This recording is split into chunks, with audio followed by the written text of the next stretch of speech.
আজকে সহজ পদ্ধতিতে গরুর মাংস দিয়ে সমোসা তৈরি করে দেখাবো। যদি নতুনও হয়ে থাকেন, কখনো তৈরি করার নাই, আজকের রেসিপিটা দেখার পর আপনি ঝটপট তৈরি করে নিতে পারবেন। আসসালামু আলাইকুম, welcome back to my channel. আমার চ্যানেলে আরও নতুন একটি রেসিপি দেখার জন্য সবাইকে ওয়েলকাম জানাচ্ছি। আশা করছি যে যেখান থেকে আমার ভিডিওগুলো দেখছেন সবাই অনেক ভালো আছেন, সুস্থ আছেন।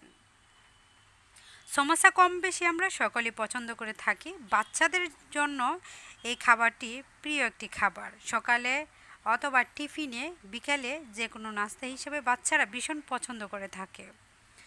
আজকে ছোটো ছোটো করে এই সমোসাগুলি বানিয়ে দেখাবো খুব সহজ পদ্ধতিতে। যে কেউ তৈরি করতে পারবে আজকের এই সমোসা যদি ট্রাই করেন। এইখানে গরু মাংস দিয়ে আলু দিয়ে ভেজে নিয়েছিলাম। কুরবানি ঈদে গরু মাংস যখন রান্না করা হয় বেশি করে, তাহলে কিন্তু জাল দিতে দিতে পুরা পুরা হয়। সেই পুরা পুরা মাংসটাকে আলু দিয়ে ভেজে নিয়েছি। এই বাজিটা দিয়ে ইচ্ছে করলে আপনি সমোসা, সিঙ্গারা, পুরি অথবা পুলি পিঠা, তেলে ভাজা যে পুলি পিঠা, পুর ভরে এটা দিয়ে আপনি খেতে পারবেন। আর খেতে কিন্তু অসাধারণ সুস্বাদু হয়। মাংসর পুরো একটা ফ্লেভার, এটা কিন্তু অনেক ভালো লাগে। আপনাদের কাছে কেমন লাগে সেটা জানি না, আমার কাছে ভীষণ ভালো লাগে। আমার বাচ্চারা অনেক পছন্দ করে থাকে। এটা শুধু যে ভিতরে সমোসা পুরির জন্য খাওয়া হয় বা খাওয়া যায় এটা কিন্তু না, রুটি দিয়েও শুধু এমনিতেও খাওয়া যায়। সমোসা তৈরি করার জন্য এখানে আমি আটা নিচ্ছি। আপনি চাইলে ময়দা দিয়েও তৈরি করতে পারেন। আজকে আমি আটা দিয়ে সমোসা তৈরি করে দেখাবো। খেতে অসম্ভব মজার হবে। ময়দা না থাকলে সরাসরি আটা দিয়েও আপনি এই সমোসাটা তৈরি করে নিতে পারবেন। 2 কাপ পরিমাণে এখানে আমি আটা নিয়েছি। তারপর 2 চা চামচ পরিমাণ চিনি দিয়েছি। 2 চা চামচ পরিমাণ আমি গুঁড়া দুধ দিয়েছি। স্বাদ মতো লবণ দিয়ে ভালোভাবে আটার সঙ্গে মিশিয়ে নিচ্ছি। 2 কাপের সঙ্গে ভরপুর 2 চা চামচ পরিমাণ চিনি আর গুঁড়া দুধ দিবেন, তাহলে খেতে অনেক ভালো লাগবে। 4 চা চামচ পরিমাণ এখানে রান্নার তেল দিয়ে নিচ্ছি। এখন হাত দিয়ে ভালোভাবে মিশিয়ে নিব আটার সঙ্গে। আটা সবার বাসায় থাকে, তো সেই জন্য আজকে আটা দিয়ে রেসিপিটা আমি শেয়ার করে নিচ্ছি। আপনি যে কোনো সময় যে কোনো টাইমে আপনি ট্রাই করতে পারবেন। হালকা কুসুম গরম পানি দিয়ে একটি ডো তৈরি করে নিচ্ছি। ডোটা বেশি শক্ত হবে না, আবার বেশি একটা নরমও হবে না। অল্প অল্প পানি দিয়ে ডোটা আমি তৈরি করে নিচ্ছি। পানিটা এতটা গরম যেন হাতে স্পর্শ করা যায়, বেশি একটা গরম দেই নেই।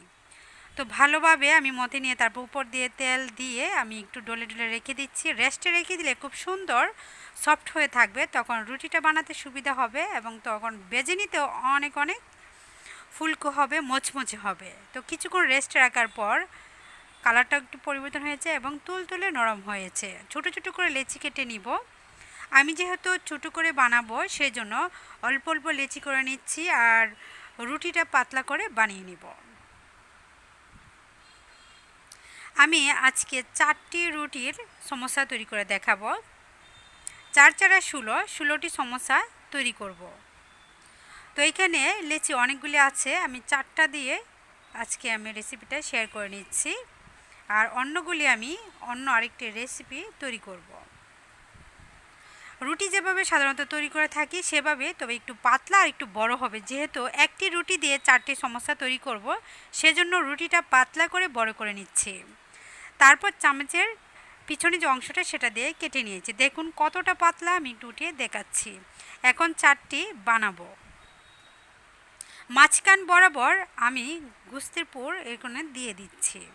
আপনি চাইলে মুরগির মাংস দিয়েও আলু দিয়ে ভেজে এভাবে সমোসাটা তৈরি করে নিতে পারবেন। তো গরুর পুরা মাংস ছিল, সেটাই আলু দিয়ে ভেজে সমোসা তৈরি করে নিচ্ছি। দেখুন কিভাবে দিচ্ছি বাসটা, আপনি লক্ষ্য করলে বুঝতে পারবেন। প্রথমে একটি পাশ উঠিয়ে নিয়ে আরেকটি পাশ উপরে দিয়ে তারপর এই পাশটা উপরে মুড়ে দিয়েছি। দেখুন 3 কোণা হয়ে গিয়েছে। খুব সহজেই কিন্তু সমোসা তৈরি করে খাওয়া যায়। এই সমোসা খেতে কতটা যে মজা, আপনি যদি ট্রাই না করেন তাহলে কিন্তু বুঝতে পারবেন না। অসাধারণ দুর্দান্ত স্বাদের হয় এই গোস্তের সমোসার। পুরা মাংস দিয়ে যদি সমোসা তৈরি করা হয়, খাবারের টেস্ট আরও দ্বিগুণ লাগে। আমি আরেকটি বানিয়ে নিয়েছি, তো এইভাবেই 4টি বানিয়ে নিব। তারপর আরেকটি রুটি দিয়ে আরও 4টি বানিয়ে নিব। এভাবে 4টি রুটি দিয়ে আমি 16টা সমোসা তৈরি করে নিব। তো যারা কখনো তৈরি করেন নাই, আশা করছি আজকের রেসিপিটা ফলো করলে যে কোনো সময় আপনি সমোসা তৈরি করতে পারবেন। কঠিন কোনো কিছুই না।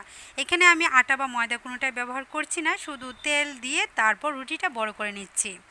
অবশ্যই এইখানে তেল দিয়ে রুটিটা একটু বেলে নেবেন, তাহলে ভাজার সময় তেলটা পুরা গ্রান বের হবে না, আর তেলের পুরা যে গ্রানটা সেটাও সমোসার মধ্যে খারাপ আসবে না, খেতে অনেক ভালো লাগবে। দেখুন আরও 4টি আমি জটপট বানিয়ে নিচ্ছি। প্রথমে একটা বাজ দিয়ে তারপর আরেকটা বাজ দিয়ে তারপর নিচের বাজটা উপরে নিয়ে টেনে টেনে দিলেই কিন্তু হয়ে যাচ্ছে। এই তো 2টি রুটির 8টা বানিয়ে নিয়েছি সমোসা, আরও 2টি রুটি দিয়ে আমি 16টা বানিয়ে নিব। এই তো 4টি রুটি দিয়ে আমি কমপ্লিট করে নিয়েছি। এখন আমি তেলে ভেজে নিব। কড়াইতে তেল দেওয়ার পর তেলটাকে মাঝারি গরম করে নিয়েছি, তারপর 6টি সমোসা দিয়ে দিলাম। উল্টিয়ে পাল্টিয়ে ব্রাউন কালার হওয়া পর্যন্ত এটাকে ভেজে নিব। যতক্ষণ পর্যন্ত মুচমুচে না হবে ততক্ষণ পর্যন্ত আমি মাঝারি আছে ভেজে নিয়েছি। এক কোলা ভেজে নেওয়ার পর আমি আরেক কোলা দিয়ে দিয়েছি। তো এইভাবে প্রত্যেকটা সমোসাকে ভেজে নিব। আপনি চাইলে এই সমোসাটা কিন্তু দীর্ঘদিনের জন্য ডিপ ফ্রিজে সংরক্ষণ করতে পারেন। হালকা ভেজে আপনি রেখে দিলে মাসের পর মাস এই সমোসাটা অনেক ভালো থাকবে।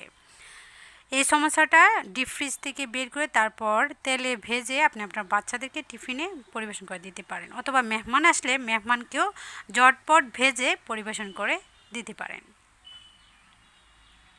তো কেমন লাগলো আজকের এই সমোসার রেসিপিটা অবশ্যই কমেন্ট বক্সে কমেন্টে জানাবেন। বেশি ভালো লাগলে ফ্রেন্ডস এবং ফ্যামিলিদের সাথে আমার রেসিপিটা শেয়ার করে দিতে পারেন। আপনাদের একটি শেয়ার এবং ভালো একটি কমেন্ট আমার কাজ করার অনেক উৎসাহ যোগায়।